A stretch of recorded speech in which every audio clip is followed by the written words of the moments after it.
Alléluia. Père de gloire, donne-nous de saisir ce matin la puissance de ta parole et qu'elle ait un effet immédiat sur nos vies.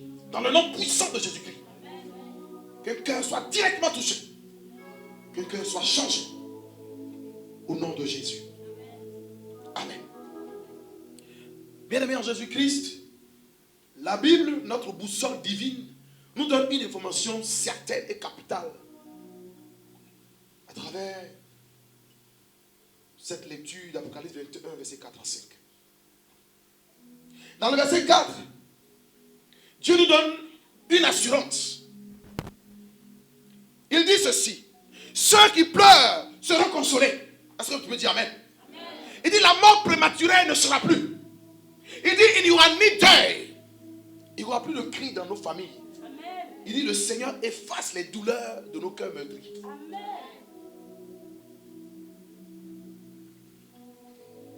Le Seigneur nous dit dans ce livre de la révélation, dans ce livre de la fin des temps, que ces choses obscures ne seront plus dans ta vie. Ne seront plus dans ta vie. Parce qu'elles ont disparu. Je ne sais pas avec quelle douleur tu es venu ce matin. Mais moi je t'annonce au travers de cette parole, et je m'appuie sur cette parole, que ces douleurs ont disparu. Amen. Si tu crois, tu dis encore amen. Amen. C'est une très bonne nouvelle. Pour l'église d'aujourd'hui. Pour l'église de la fin des temps.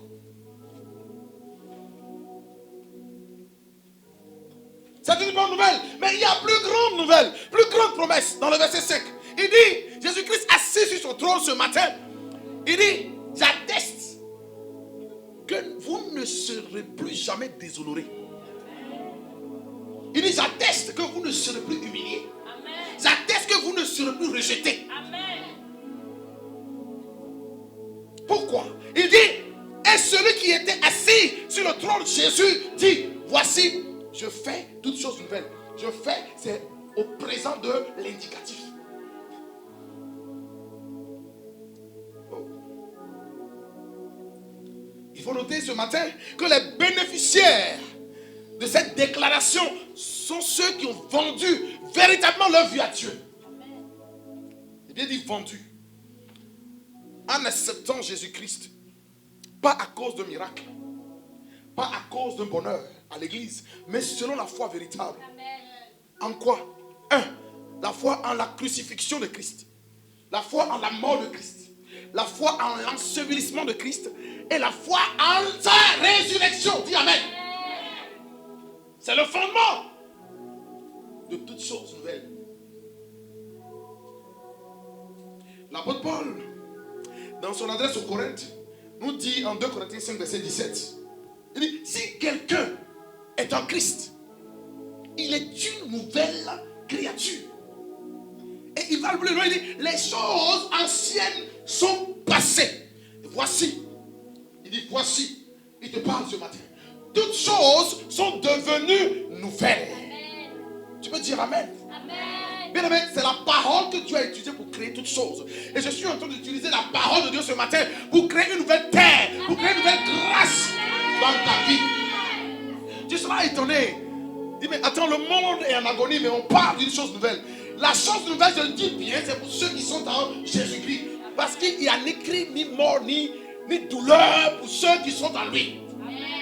Le monde va connaître la douleur. Mais toi qui es en Jésus, enraciné sur la croix, tu ne connaîtras pas la douleur. Amen. Ah oui, j'ai cette conviction-là.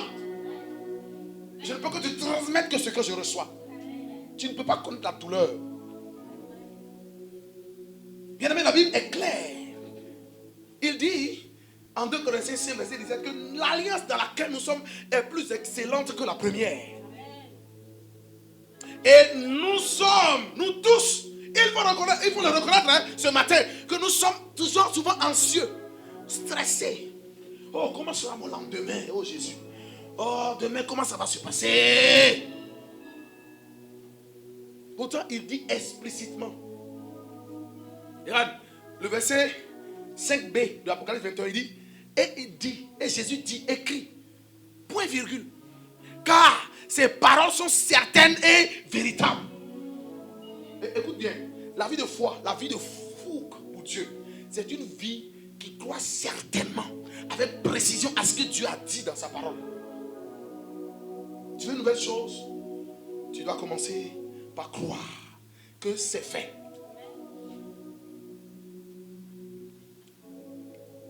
Quelles sont les paroles qui sont certaines? Qu'est-ce que tu dois écrire? Il dit ce matin, malgré ton péché, malgré ta saleté, je t'aime. Oh. Je t'ai lavé par mon sang. Contre ton gré, je t'ai attiré dans l'église. Contre ton gré, je t'ai attiré dans la droiture. Contre ton gré, je te parle de ce qui est bon pour l'humanité. Malgré ta haine contre les autres, il dit encore, je t'ai aimé. Nonobstant tes retards dans la présence de Dieu, il dit, je t'accepte. Il dit, malgré ton incrédulité, tes mensonges, je fais de toi mon héritier et co-héritier avec Christ. Oh, alléluia. Et dans les lieux célestes, tu es assis avec Christ. Et tu es en train de dominer en cette saison difficile. Est-ce que tu peux dire à quelqu'un, je domine en cette saison difficile? J'ai la domination en cette saison difficile. Oui. Le Seigneur nous dit ce matin que malgré tout ce que je viens de citer, tu ne vois pas les nouvelles grâces que j'ai déposées sur toi. Parce que si je devais descendre pour juger chacun ce matin, à partir de moi-même, personne ne sera admis dans la sainteté de Dieu. Mais il dit, je t'ai donné ma sainteté. Il dit, je t'ai donné gratuitement ma sainteté. Je t'ai donné gratuitement la liberté. Mais tu te sens toujours esclave. Tu te sens toujours enfermé. Parce que tes pensées sont attaquées. Pourquoi? À cause de la souffrance passagère de ta chair, qui t'empêche d'avoir de nouvelles visions, d'avoir de grands rêves. Oh, j'ai de grands rêves pour la miséricorde mission de Sion. J'ai de grandes visions pour la miséricorde mission de Sion. Et cela te concerne ce matin au nom de Jésus. La vision de Dieu pour toi est grande. Et il y a quelque chose qui doit changer. Il y a un paradigme intérieur que tu dois changer. Tu dois revoir, renverser quelque chose à l'intérieur de toi. Ça dépend de toi ce matin. Il dit, malgré tout, à la fin des temps, j'ai montré à Jean que c'est fait. Toutes choses sont nouvelles. Et il dit, malgré que tu continues de pécher, malgré tes souffrances, ce que j'ai dit là, la gloire à venir, elle est grande. Dis Amen. Romains 8, 18 dit, j'estime que les souffrances, ce qui fait que tu ne vois pas encore devant, comme Abraham, je le disais à l'entame, Abraham ne savait pas où il allait, mais il suivait la voie de Dieu. Tu dois suivre la voie de Dieu. Tu ne dois pas te demander qu'est-ce qui va arriver demain. Non, ce qui va arriver est bon pour toi parce qu'il est un bon Dieu. Amen. Donc il ne peut pas te conduire vers ce qui n'est pas bon. Amen. Dis encore Amen. Amen. Dis encore Amen. Amen. Et il te dit, en Romains 8, 18, j'estime que les souffrances du temps présent ne sauraient être comparées à la gloire à venir qui sera révélée pour toi. Amen. Jamais. Tout ce que tu subis aujourd'hui concourira au bien et au plan divin de Dieu sur ta vie. Tout ce que le monde subit aujourd'hui, c'est pour que nous saignons une nouvelle terre et des nouveaux cieux. C'est pour que nous ayons le renouvellement de la mentalité de l'humanité. Les rois qui se disaient puissants, ils ne peuvent plus prendre leur avion aujourd'hui pour se balader. Tout le monde a peur. Il est en train de changer. Quand lui met pause, personne ne peut mettre play. Il a dit tout le monde attend. Maintenant, toi et moi, nous sommes dans l'église de Dieu. Nous sommes dans l'église de la fin des temps. Est-ce que nous saisissons la révélation de Christ? Est-ce que nous saisissons ce qui est écrit dans le livre de la révélation pour nous? Ceux qui manifesteront la parole, ceux qui marcheront dans la plénitude de la parole seront mis à part en cette saison. Cette gloire à venir nous a été clairement notifiée dans notre verset de base. Et elle est accomplie et accessible à tous ceux qui ne regardent plus jamais en arrière. Écoute-moi très bien. Dieu a promis de sauver seul Lot et sa famille à Sodome et Gomorrhe. En Genèse 19. Et quand le moment est arrivé, Lot a négocié. Il dit, mais le temps que je quitte le territoire, mais la terre va trembler. Je vais mourir. Les anges lui disent, tant que tu n'entres pas dans le pays indiqué, nous n'allons pas agir. Mais qu'aucun d'entre vous ne regarde en arrière. Bien aimé, il y a des morts, non? Il y a des gens qui tombent, non? Il ne faut pas regarder à ça, il faut regarder devant. Où on va? Où on va? Où le monde va? Alléluia. Et l'autre a obéi. Ses filles ont obéi, mais sa femme étant de Gomorrhe, de Sodome et Gomorrhe, elle était attachée à la vie de chair de Sodome et Gomorrhe. Elle a regardé en arrière. Dieu veut faire toutes choses nouvelles dans sa vie, mais elle pense toujours à ce qui s'était passé, ce qui se passait sa vie antérieure. Elle regarde. Et la Bible dit qu'elle devient une statue de sel. Pendant ce temps, vous savez ce qui me choque? La Bible déclare qu'Abraham était sur une montagne. Et Abraham regardait ce qui se passait à l'instant. Mais Abraham n'est pas devenu une statue de sel. Mais Abraham était dans le spirituel. Dieu n'est pas injuste. Mais Dieu accompagne les spirituels. Dieu n'accompagne pas les religieux. Dieu n'accompagne pas ceux qui disent non, il n'y a pas de puissance ici. La puissance de Dieu, c'est dans sa parole. C'est la compréhension, la révélation de sa parole qui est la puissance. Et lorsque tu saisis dans ton cœur ce que ça te fait à l'intérieur et la pratique que tu en fais, c'est ça qui fait que Dieu te reconnaît comme un fils d'Abraham. Je te vois comme un fils d'Abraham ce matin. Je vois toutes choses nouvelles dans ta vie ce matin. Bien aimé, il y a des paroles que je prononce en tant que prophète. Nécessairement ta vie doit basculer à un autre niveau. Ta vie doit changer. Tu dois passer à un autre palier. Ça dépend de toi. Si tu veux regarder derrière.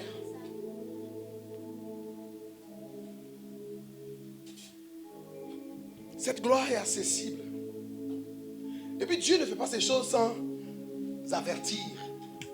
Avant qu'il n'arrive, qu'il ne dise que c'est fait, il a dit au prophète Isaïe que je ferai de nouvelles choses. Oh. Et il t'a dit aussi qu'il va faire de nouvelles choses. Amen. En Isaïe 65, verset 17, le prophète Isaïe voyait déjà ce que Apocalypse 21 a annoncé, qui est déjà accompli. La Bible dit, Isaïe 65, verset 17, car je vais créer de nouveaux cieux et une nouvelle terre. Et regarde un peu ce qu'il dit.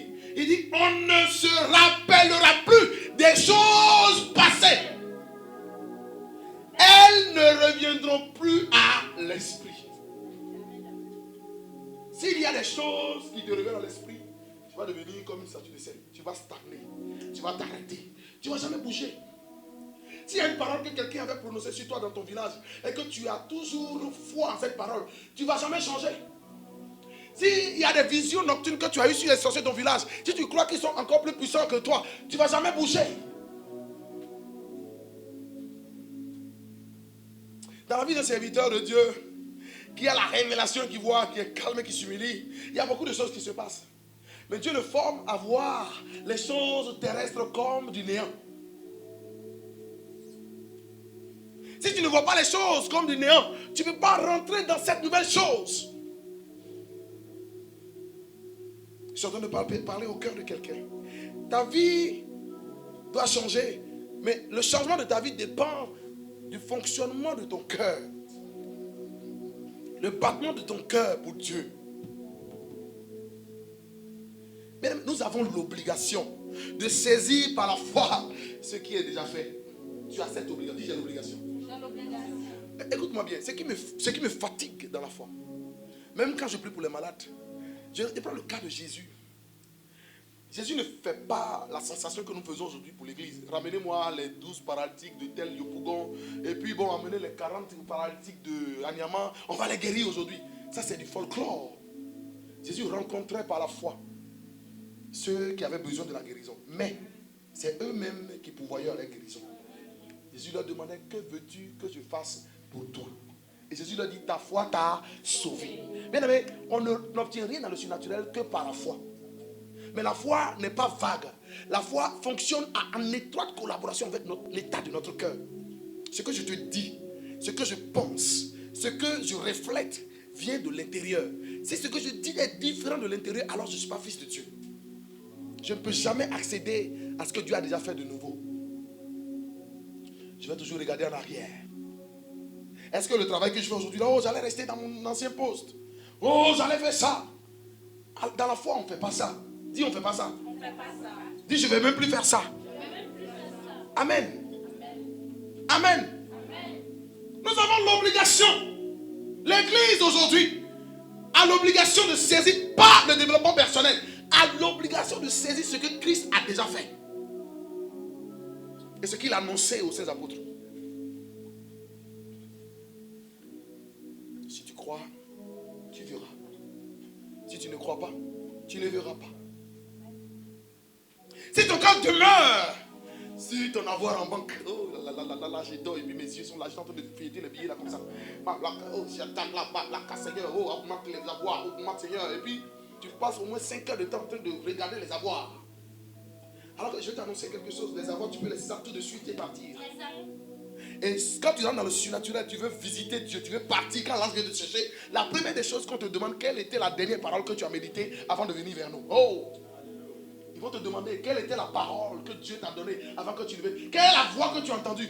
Oh non, tu n'as entendu aucune voix. Tu disais, oh, tout c'est bien là, je vais les laisser pour partir. Oh, tout mon argent, je vais laisser pour partir ma voiture. Oh, la dernière voiture que j'ai achetée, ça fait 200 millions, je vais laisser ça pour partir.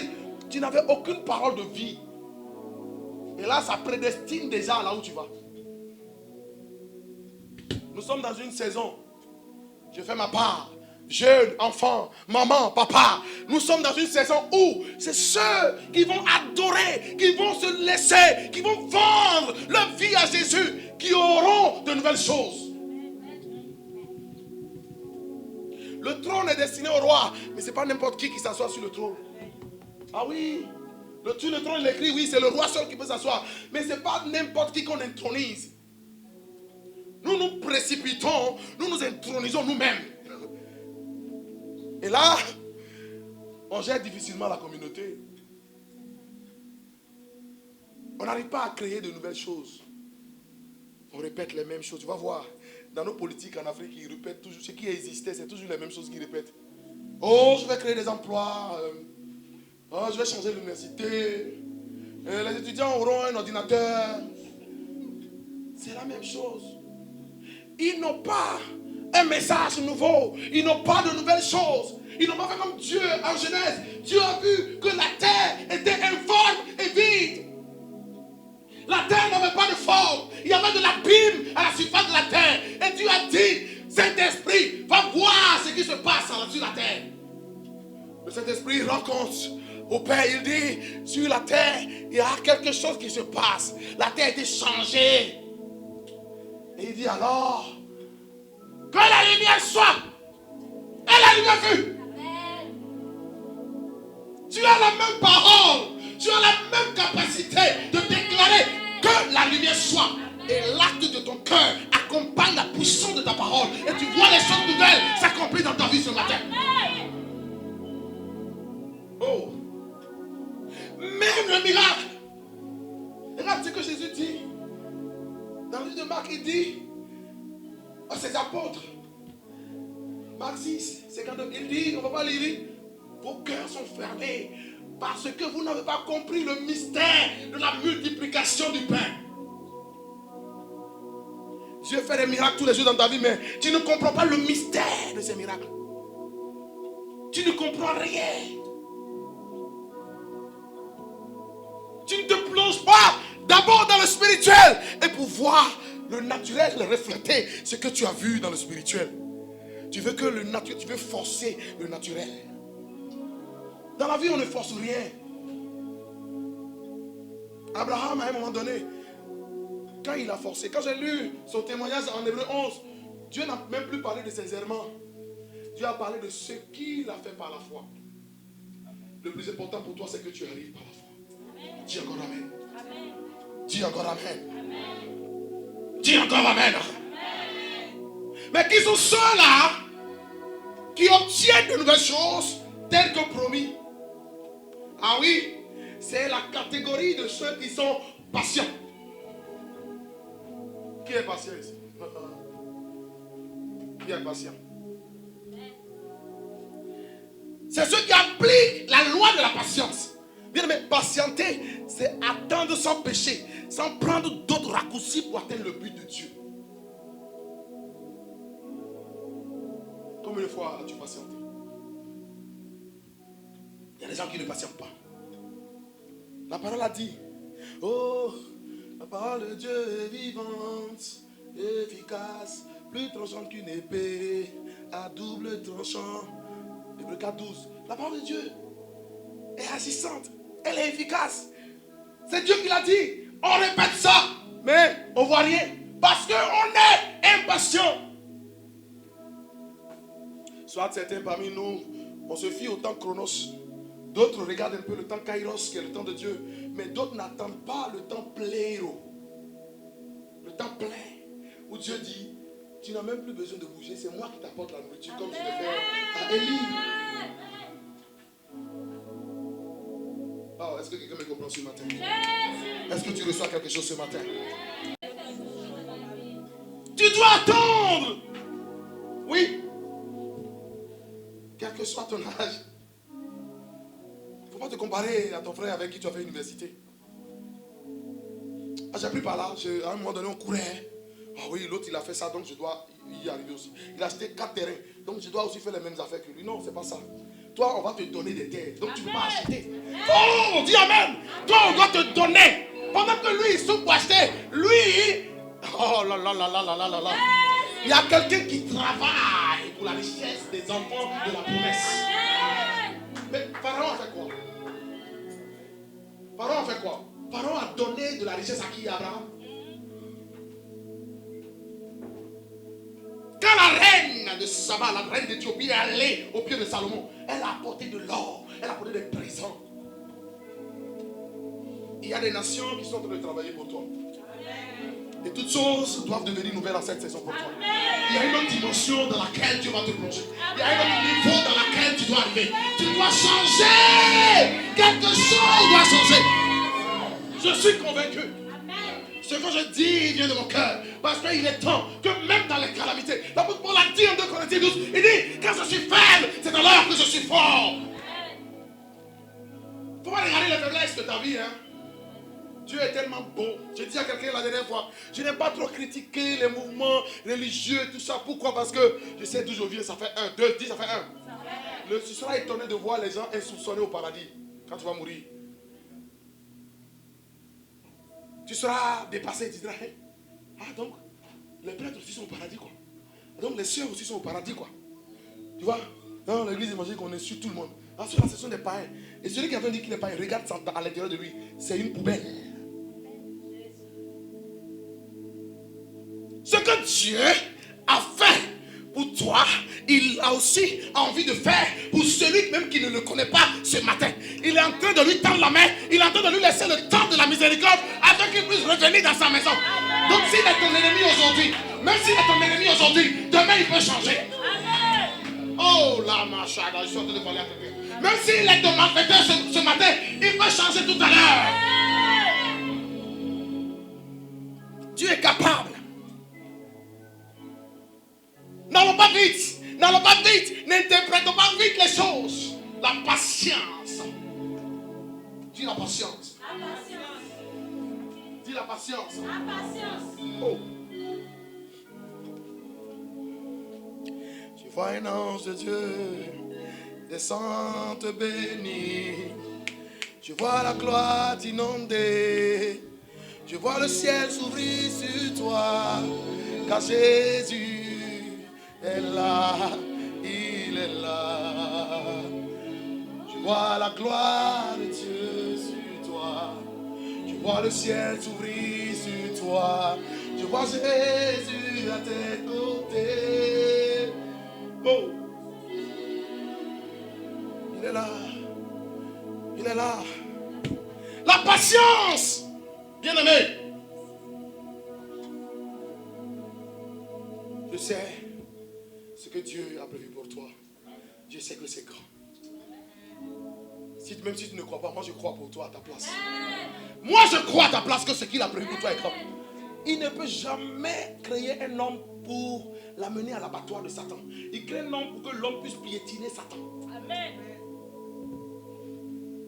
Sinon, on ne serait pas en vie. Hein. C'est vrai, on combat Satan, mais Satan ne nous a même jamais atteint. Sinon, on ne serait plus debout, bien aimé. Il y a des choses que tu as subies. Si Satan était si fort, tu ne serais plus vivant ou vivante. Mais pour ce qui est de la gloire, de la manifestation, de la plénitude de la divinité de Dieu qui est en toi. En Éphésiens, il dit, tu es mon ouvrage créé en Christ. Mon ouvrage créé en Jésus-Christ pour manifester ma gloire. Donc, écoute, quand tu n'as pas ces paroles en toi, comment peux-tu visionner le rêve? Comment peux-tu garder le cap? C'est ce que Dieu a déjà fait. Il a déjà fait. Josué 6:1. On dit Jéricho était hermétiquement fermé. Personne n'entrait, personne ne sortait. Mais Dieu dit à Josué, fils de Nun, voici je te livre Jéricho et son roi. Mais Jéricho était fermé. Ce n'était pas la fermeture qui était un problème pour Dieu. Ce n'est pas ta situation aujourd'hui qui est un problème pour Dieu. C'est ta compréhension de la révélation de Dieu. C'est ta connexion avec sa parole. Oh. Regarde un peu. 2 Pierre 3, verset 13-14. Il nous parle de l'attente de la promesse. Il dit, mais nous attendons, selon sa promesse, de nouveaux cieux et une nouvelle terre où sa justice habitera. C'est toi qui as la justice de Christ sur la terre. Est-ce que tu le sais? Non. Tu regardes peut-être à tes petits mensonges. Tu dis, moi j'ai rien menti, je ne vais pas aller à l'église, je ne suis pas encore prêt. Souvent on va à l'évangélisation, certaines personnes disent, ah non, moi je ne suis pas encore prêt, hein, papa. Quand il serait prêt, il vient à l'église. Il y a des choses que je fais là, je sais qu'on ne peut pas venir à l'église. Il dit, mais ce n'est pas à l'église que Dieu va t'aider à sortir de ça. Il y a une de mes filles ici qui dit, non, elle n'est pas prête. Je l'ai connue, elle sortait de l'hôpital. Et c'est quand je l'ai vue, j'étais en train d'évangéliser, je lui ai dit, ma fille, il ne faut pas avorter ce bébé-là. Donne ta vie à Jésus. Elle a accepté, elle est venue ici 2 ou 3 fois, mais elle a avorté. Elle a enlevé le bébé. Et ça l'a gênée. Elle s'est dit, bon, je ne peux plus être là. Il y a des choses que nous recevons ici. Je ne dis pas son nom, mais elle a avorté le bébé. Elle dit, non, je ne suis pas prête. J'ai dit, mais donne ta vie à Jésus. Elle dit, non, mon papa dit non, que je t'attendre un peu. J'ai dit, mais quoi? Quand tu vas tomber enceinte, là, c'est ton papa qui est avec toi là-bas. Tu connais le goût de tomber enceinte.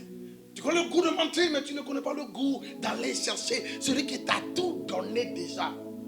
Je continue de courir, je continue de lui dire, Jésus a un plan sur toi. Ceux qui sont malmenés, ceux qui souffrent de la souffrance charnelle, ce sont ceux-là qui ont reçu le sceau de Dieu. Et tu as reçu le sceau de Dieu. Dis, j'ai reçu le sceau du Seigneur. Oh oui, je ne peux plus m'amuser avec ce sceau-là. Alléluia. Mais nous attendons quoi? Attendre. Patienter. Attendre la promesse des nouveaux cieux et une nouvelle terre où sa justice viendra. Ce ne sera plus une justice humaine, mais une justice de feu, une justice de puissance. Il dit, c'est pourquoi, bien aimé, en attendant ces choses, appliquez-vous à être trouvé par lui sans tache et irrépréhensible dans la paix. Amen. Tu dois être en paix avec toi-même. Je dois être en paix avec moi-même. Est-ce que tu es en paix avec toi-même? Est-ce qu'il n'y a pas des choses qui t'affolent un peu? Oh, je t'impacte par la paix de Dieu qui est en moi. Même quand je prie la nuit, même quand les chiens viennent ici, il y a les chiens qui viennent ici en 12 comme ça. À 2h du matin, Dieu me dit, va voir. Et puis je sors, je vois les chiens gros comme ça. Noirs, on appelle ça la sorcellerie visible. Vous voyez. Et puis je m'arrête, je les regarde. Mais vous ne pouvez rien faire. Même quand je vois ça, je suis inébranlable. Dis-moi pourquoi. Comment je peux être à l'intérieur et puis Dieu me dit, va voir, il y a des choses dehors. Celui qui m'a dit, va voir les choses dehors, a déjà réglé le cas. Amen. Il m'a juste dit d'aller voir. C'est déjà fait. Est-ce que tu me comprends ce matin? Il y a des choses que tu vois dans tes songes, des combats que tu fais. Ce n'est pas parce que ces combats vont tomber sur toi. C'est déjà fait. Je causais avec un de mes frères hier. Je lui ai dit, j'ai vu une voiture, 2 portières dans tel. Il me dit, oh, vraiment, de Dieu, on vient d'acheter la voiture. Il dit, mais est-ce que tu m'avais dit ça? Il dit, non. Il dit, mais voilà ce qui va arriver. Voilà les précautions. Dis amen. Mais est-ce que c'est moi? Non. L'abandon à lui, le fait de croire que tu n'es plus Paul d'hier, il est mort. Le Pierre d'hier, il est mort. Monsieur Monquet d'hier, il est mort. Il ne vit plus. Même ceux qui pensent que c'est lui qui est là, l'ancienne ville est là, ils se trompent. Donc toi, tu dois avoir le cap sur Abraham et non Abraham. Quelque chose a changé. Et c'est cette chose qui fait de toi une nouvelle créature. Et ce qui est nouveau ne reçoit que la visitation de tout le monde. Quand on fait des grands supermarchés, c'est nouveau, tout le monde vient les visiter, oui ou non? Tu es plus grand qu'un supermarché, bien-aimé. Tu es plus grand qu'un supermarché, bien-aimé. Alors les enfants disent, oh maman, on doit aller au supermarché là. Nos amis en parlent en classe, on doit aller là-bas. Mais toi-même, tu dépasses le supermarché.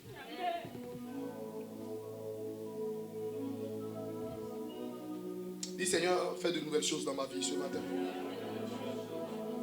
Seigneur, je veux que mon cœur soit nouveau, mon cœur soit renouvelé. Je veux que tout ce qui est à l'intérieur de moi soit renouvelé ce matin. Je veux qu'il y ait quelque chose véritablement qui change. Je ne veux pas écouter ce message et demeurer la même personne. Je dois prendre aussi une résolution. Je dois m'engager. Je dois voir comme Dieu voit. Je dois changer comme Dieu m'a changé. Je dois suivre ce changement-là. Tu dois attendre. Et enfin, tu dois croire à cette affirmation. Je vais maintenant conclure par ici et on va prier. Tu dois croire ceci. Apocalypse 21, verset 6 à 7. Tu dois croire cela. Tu dois croire ceci. Regarde un peu ce qu'il dit.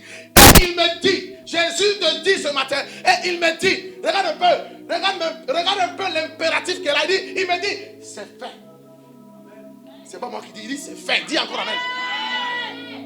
Il dit, c'est fait. Quelqu'un a la parole? Quelqu'un a la parole? Quelqu'un a lu? Quelqu'un a lu ça? Il dit c'est quoi? C'est fait. Il dit c'est fait. Je suis l'alpha et l'oméga, le commencement et la fin.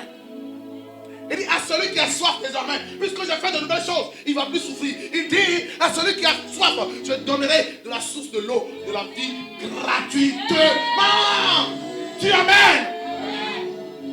Dieu donne tout gratuitement. Le diable ne donne pas gratuitement. Il dit c'est fait. Mais qu'est-ce qui est fait? Il dit puisque j'ai fait de nouvelles choses, j'ai fait de nouveaux cieux, j'ai fait une nouvelle terre pour toi. Maintenant, je te donne de l'eau à boire. Tu n'auras plus jamais soif, tu n'auras plus jamais faim. Mais toutes ces choses, tu les reçois gratuitement. C'est ça la vérité de Dieu. Même si les îles chamboulent, même si la mer écume musée, tu as déjà cette promesse qui est accomplie. Oh. Mais le verset 7 d'Apocalypse 21, regarde ce qu'il te dit. Tu veux t'accompagner avec cela. C'est gratuit, non? Mais il dit quoi? Celui qui vaincra héritera ces choses. Je serai son Dieu et il sera mon fils. Celui qui vaincra héritera ces choses. Celui qui vaincra héritera ces choses. Je serai son Dieu et il sera mon fils. Bien, tu dois retenir ici que toutes choses sont nouvelles. Mais quand on parle de vaincre, il y a une bataille. Il y a une guerre. Il y a une force à déployer pour entrer dans cette grâce et dans cette bénédiction-là. Et pour y aller, aucun soldat ne visualise l'échec antérieur de son armée pour aller en guerre. Il visualise les prouesses. On leur projette comment l'armée de leur pays a vaincu par le passé. On ne les embrouille pas avec l'échec. On projette les films de la guerre et de la réussite des guerres les plus meurtrières. Et quand ils regardent, ils sont révigorés. Ils sont galvanisés. Donc tu ne dois plus regarder aux images d'échecs. Tu ne dois plus regarder à ce qui t'a fait échouer hier. Tu ne dois plus regarder aux injures d'hier. Tu dois regarder à la nouvelle terre.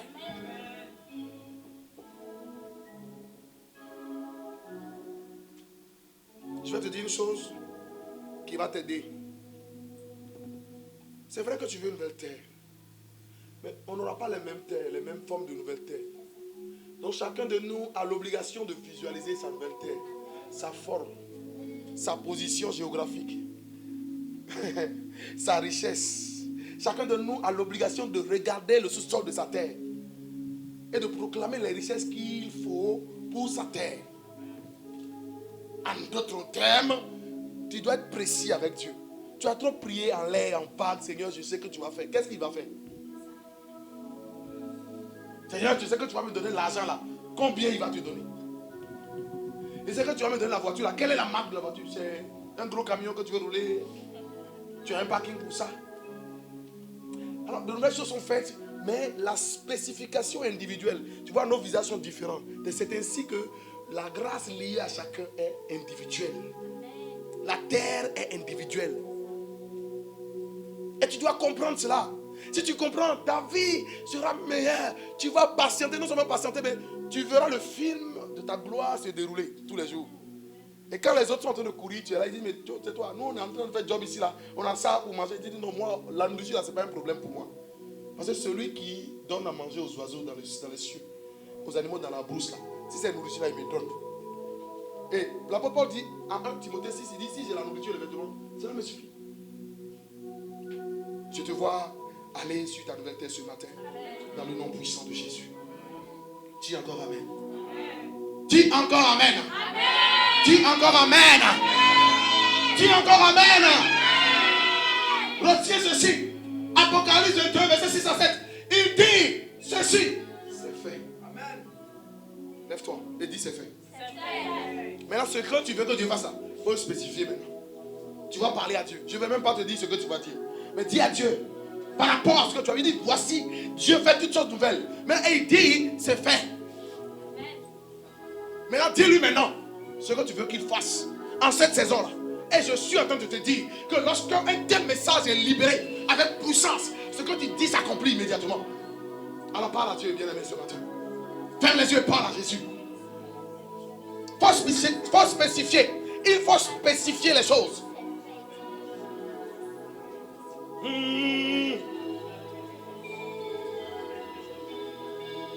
Oh, c'est fait.